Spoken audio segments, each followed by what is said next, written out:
you know, the kings and the queens, they intermarried to keep the bloodlines pure. So when you had the purest bloodlines, which was a brother and a sister from the same parents, that was called Ni'aupio. And Ni'aupio would be the highest, like the highest peak of a rainbow. That was considered the highest and the strongest bloodline. And that was to keep the blood pure.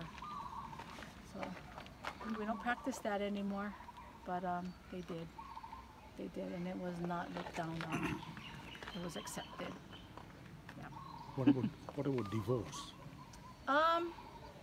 They didn't call it divorce, but they did sometimes leave a partner, a husband or a wife, and were free to take another. So it really wasn't. So it was not institutionalized as it is now. Yeah. But in doing that, though, the family still had to be cared for. So they had to make sure that everything was going to be okay, resulting in this separation. And how those people solve the dispute? By some law or some rule? We have something called ho'oponopono, which is our version of Hawaiian version of conflict resolution, and that is with ceremony and prayer. And when you come to the table, when you're going through ho'oponopono, you need to be ready to put it all on the table, so that whoever is asking to be forgiven, that they heard you and that they would be able to forgive the person. Because when that is, the final prayer is done, that acknowledges that forgiveness, and the meal is shared, it's done. It is never to be brought up again. So it is something that was taken very seriously. But day to day, it was the grandparents who were responsible for settling disputes. So if something happened, they didn't wait. Everything stopped. You sat down and you talked about what's going on, and you settled it right then and there, because family harmony was very at the base of everything. You needed that family harmony for everything to work.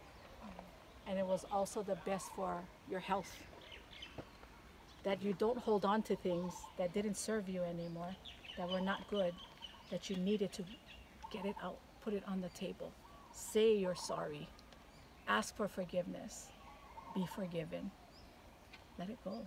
It's done. That's why those final prayers, and that's what is significant of the final prayer, which is the closing prayer and the sharing of a meal. That was it. So that's the dispute inside the family, right? How about the family to families? Yep, same thing. The same. Same thing. Yeah. So tribes have their own like conflict resolution, or there was the overarching? That was kind of the overarching. Overarching. Yeah. But again, it depended too on the dispute. Yeah. Sometimes you needed what's called a haku, that was the mediator. Oh, right, yeah. So sometimes they had rules like if you have the mediator, then whoever the dispute was between, they don't talk to one another. They talk only to the mediator. Yeah. So kind of give you a safe space to express yourself. Yeah. But you needed to get it out, because this also had to do with your health and wellness. Yeah. So grandparents took care of that daily.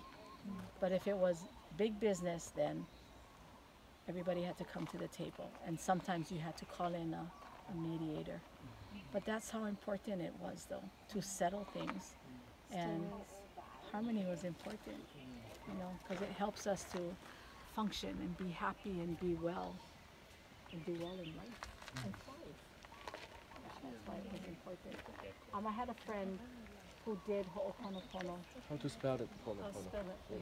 Okay.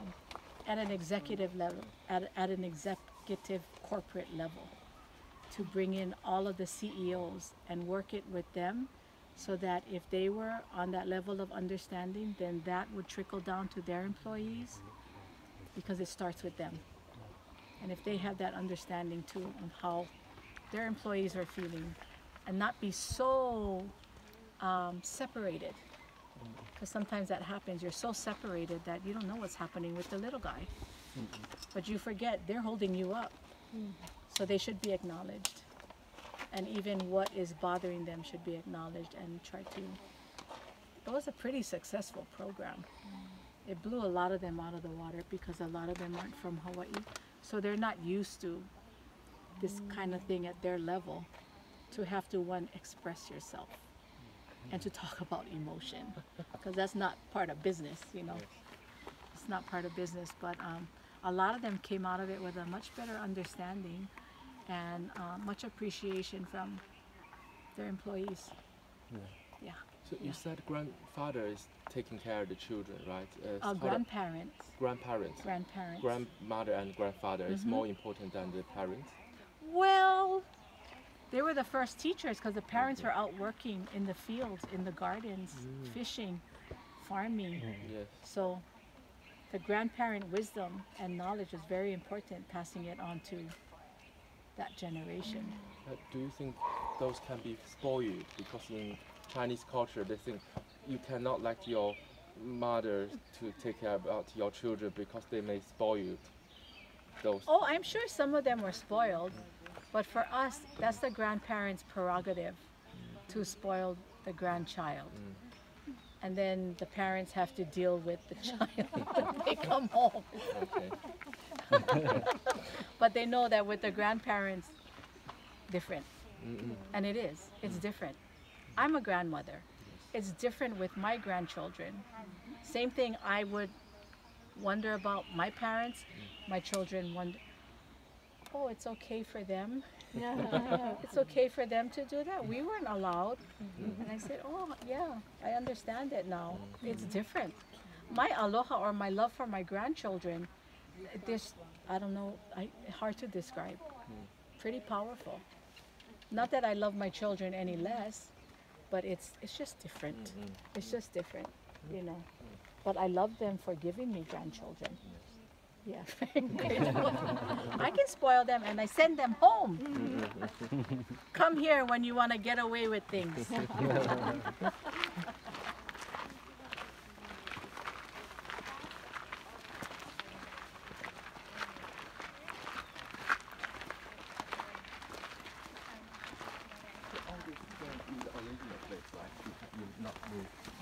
No, they were moved. In the 70s when they were creating, they pushed a lot of the stones aside. Some came from the hillside and fell, but they pushed it aside to create the pathways. I missed one point. You said your people is quite, the first time when the Christians come in, you're very easily to accept that. Why? Because they were talking about one God too. Oh, one God.